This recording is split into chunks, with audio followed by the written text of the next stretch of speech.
Leadership is key to leading a missional vision, to changing the culture, especially of an existing congregation. Again, leadership is key, but not just any type of leadership. It's got to be intentional, participatory, missional, vision-casting leadership. But how do we do that? You know, I think that's the question. I think that's the question that we ask in a class like this, because there are a lot of good theological and biblical conversations going on right now about creating missional churches and creating missional communities. And there's a lot of buzz talk and there's a lot of programs, but little sense of how such leadership can actually be developed. You see, that's where we've got to focus. We've got to focus on developing leaders. Now, I realize you guys here are in this class to be developed as leaders, but you've got to then go develop leaders. You've got to spend time intentionally developing leaders. In our reading this week, the author tells the story about sitting in the office of a denominational executive. I think of headquarters with one of our general superintendents and talking about the need for change in the church, the desperate need for change. And this executive had read his book, Missional Church, A Vision for Sending the Church in North America, and he turned to Alan and said, you know, I love this missional theology stuff. I believe in what you folks are saying. The critique of culture, the evaluation of the church, and the theology are wonderful. But what do I do with it? What do I do with this stuff? What do I do with missional theology? What do I do with the fact that the culture is rapidly changing? Now, over the years, many leaders have expressed a desire for help in this area. I've worked with staffs and pastors on districts that are longing to understand and engage this movement. And I know that just merely giving them a how-to program is not going to help them.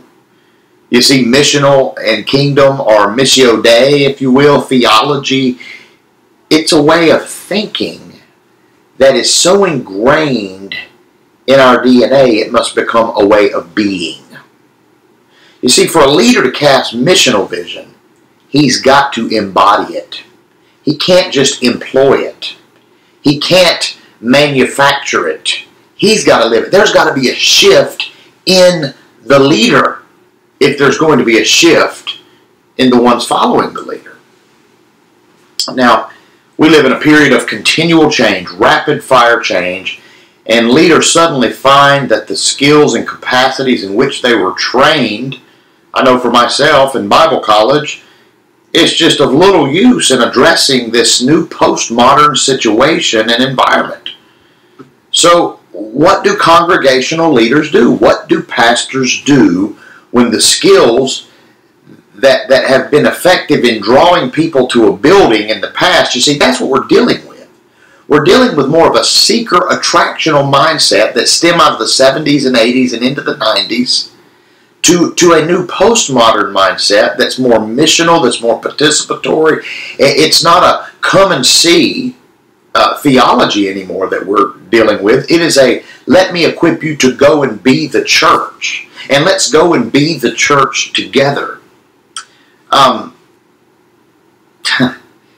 You know, we've been developed in skills of effectively drawing people to a building. Again, it's attractional. And we no longer get the same results with that model because of the growing numbers of emerging generations that are no longer interested in being attracted to a building. They're no longer interested in signing up for a new program. You know, a visit the park on Saturday kind of picnic deal. They're just not invited. They're not interested in that. I've got several examples right now that I'm just dying to share with you. I've been on the phone this week, actually, with a friend in another state that's just so concerned because there's a certain pastor that's been there for years, two decades. And the church has just grown stale and stagnant. It used to thrive, and he seems to employ the same model that he employed 20 years ago. He's just moving forward with that same mindset. And there's been such a shift in thinking, such a shift in culture, that there's just not a sense of renewal in that mindset anymore. I know of a congregation who made a transition from a very traditional focus to a very missional focus. I was involved in that transition. And that congregation has since kind of walked in a different direction away from that missional focus and back to more of an attractional mindset with their current pastor. And there's been lots of people disengage because of what seems to be a lack of focus and a lack of understanding of what the kingdom is really about. Now, here's the deal. I disagree with the claim that congregations are so hopelessly compromised that they cannot make the adjustments required to missionally engage our new context. I don't believe any congregation is beyond engaging this, but it's going to take work. It's going to take effort. It's going to take a new way of thinking. A congregation can actually become the center of missional life in the community. But we can't be naive about the challenges. There are challenges. There are a lot of challenges. And many congregations are in significant decline, to be honest.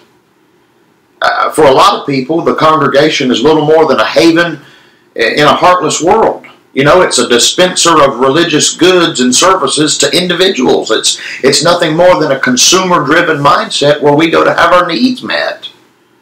Nevertheless, it is still populated by the people of God. Let me say that again. It is still populated. The church is still God's plan for the world.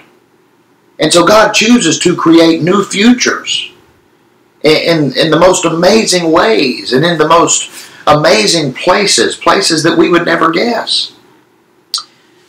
You see, through the incarnation of our Lord and through the incarnation of our being together with our Lord, we discover that God's future is at work, not where we tend to look, but among the people often that we write off as dead or powerless or doesn't have an opportunity or a way or the talents or the abilities to change anything.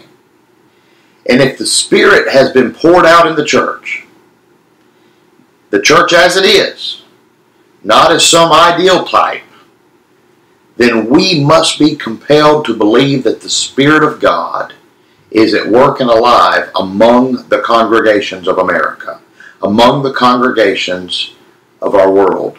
You see, congregations matter, but they need leaders with the skills to cultivate an environment in which the Spirit-given presence of God and the future He wants to lead us into may emerge among God's people. And may it be so with you, my friend. May it be so with you.